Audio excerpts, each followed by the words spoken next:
Mga kapatid, ito ang gusto kong sabihin.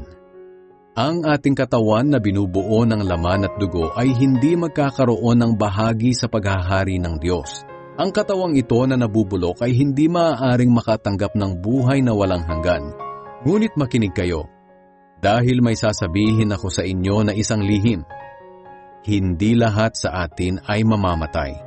Ngunit tayong lahat ay bibigyan ng bagong katawan, sa isang iglap, sa isang kisap mata, kasabay ng pagtunog ng huling trumpeta.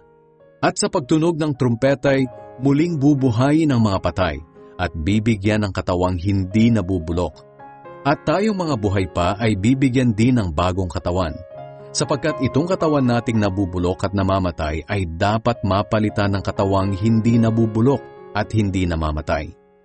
At kapag ang katawang ito na nabubulok at namamatay ay napalitan na ng katawang hindi nabubulok at hindi namamatay, matutupad na ang sinasabi sa kasulatan na nalupig na ang kamatayan, ganap na ang tagumpay.